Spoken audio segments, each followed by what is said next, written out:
Hello everyone and welcome back to the Great Book of Grudges. My name is Nathan and we're back with another Total War Warhammer video. Today we're going to continue our mod highlight series, but with something I wasn't expecting to pop up on the workshop. This is Pierce's Better Sieges, a siege overhaul mod for Total War Warhammer 2. And yes, you've heard me correctly, someone's gone and tried to fix sieges for themselves. Sieges in the Total War Warhammer series have, well, never been great, have they? It's perhaps one of the worst features in the series, and now this mod aims to radically change that with a bunch of different changes. I've managed to play around with this mod for a few hours on a continuous pace, and there's a lot to discuss, so let's not waste any more time and jump right in.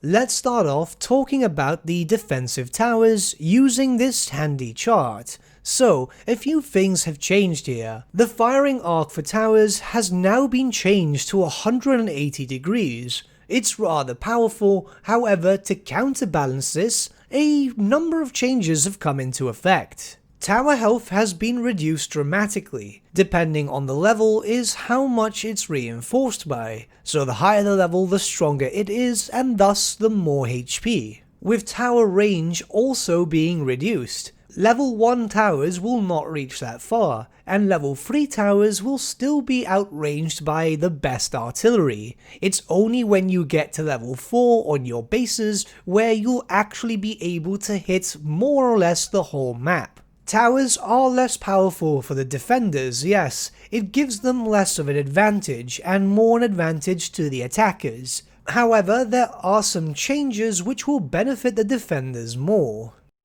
Walls and gates have also been changed. The HP for gates has been increased by 2.5 times, meaning that if you want to rush in as an attacker with just your basic weapons, you know, your basic characters, your axemen and so on, it will take a while to knock down that gate. Walls have also had their HP increased by 2 times, which means that artillery will take a few more extra shots to actually knock down a wall. This benefits the defenders greatly. Of course, because of this, battering rams have had their damage increased by quite a decent amount, 2.57 times to be in fact. This now makes battering rams that much more useful when it comes to a siege. A ram won't take as long to knock down a gate as a group of infantry, where infantry back in vanilla would knock down a gate so quickly that your battering ram would never actually reach a gate. Their turn speed has also been increased by 5 times their original rate, so if you need to reposition for any reason whatsoever, it won't take as long as it normally used to. Ladders have also had their values reduced, where the climbing speed for units has been reduced by 40%. This means that your units will travel up ladders at a much slower rate, meaning that you'll want to use siege towers more and more. The modder also states that it is important to remember that now that the towers have a 180 degree firing arc, units climbing up ladders are also prime targets for the towers, with siege towers being much more essential if you want to scale the enemy walls. It also seems that the turn speed for the siege towers has also been increased, meaning that once again, should you need to send them off to a different direction, it won't be as horribly slow as it normally is. Construction of siege equipment is a lot more faster, meaning that both the AI and yourself will have access to siege towers and battering rams at a much quicker pace. The AI will still be a bit strange when in regards to laying siege. Sometimes they will take advantage of the fact that siege equipment is created much more quicker, however in some other cases they will just wait it out. Bear in mind that of course this is an AI issue, so I don't think that modders can actively get into that and alter the code. There's also been a change in regards to turn time to start feeling attrition. It's been reduced by 3 turns all around, meaning that attrition will come into effect much quicker. Now this for the player means that you'll have to think about maybe sallying forth to defend your regions. But again, the AI does kind of fail at this in a certain regard, where they'll just stay there and take the attrition until they die off. This is again an AI issue, not a mod issue. Certain units, characters, and even spells have now been granted the ability to be able to be placed or casted upon walls. This can dramatically change the playstyle for certain races and factions, as both attackers or defenders. On screen right now is a list of all those now able to be placed upon walls. I'm not sure if the modder intends to add more in the future, and it is also important to note that none of these units themselves will have any climbing animations. Admittedly, having Skaven weapons teams on walls can be a tad broken, but then again the Skaven have always been quite overpowered. However, I will say that having units such as skin wolves on walls is a game changer. You will notice that victory points for capturing settlements has been dramatically reduced. This is to make sure that the defender makes his center point a proper objective.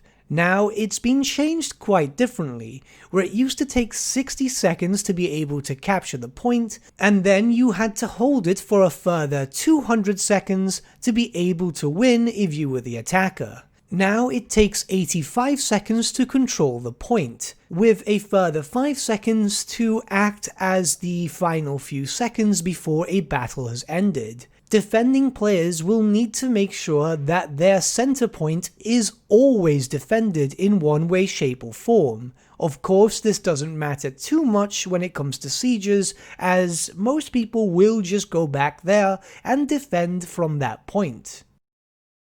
A few other changes have come into effect, which will be listed on screen right now. The most important one to take of note is that garrisons, not defending armies, will get some defensive benefits. For example, 100% extra ammunition buff, but bear in mind that this benefit is only affecting AI defensive armies, with the modder stating that the player already has enough benefits included throughout this mod. Now I'm going to take the time to talk about my personal thoughts in regards to this mod. Pierce's better sieges is a welcome change. Does it fix everything in regards to sieges? No, of course not. There's a certain few things that can't be fixed because, well, it's either embedded into the AI or it's in some part of code which modders do not get access to. However, it does change up a lot of things, and it does make sieges that much more enjoyable. By all means, it's not perfect, but it does fix a few issues, and it does, at least through my opinion, make sieges a bit more fun. A few changes here and there can dramatically change your playstyle. It's also known that the mod does work with the GCCM maps. Of course, bear in mind that the AI does struggle with those maps, but if you want something better when in regards to just visual aspects, then combining better sieges with GCCM might be the best way for you. We're not getting a siege rework until Game 3, so seeing some modders try their hands on fixing some glaring issues is actually quite nice. If you'd like to try out this mod for yourself, you can find a direct link to it in the description below. And if you know of any other mods that you'd like to see potentially showcased on the channel, you can always suggest one in the comments section below, or might I suggest joining the Great Book of Grudges official Discord, as it's much easier to get in contact with me. But with that, my friends, we've come to the end of our video. Thank you so much for watching. If you did enjoy the video, might I suggest giving the video a like, or even subscribing to the channel, as it really does help us out.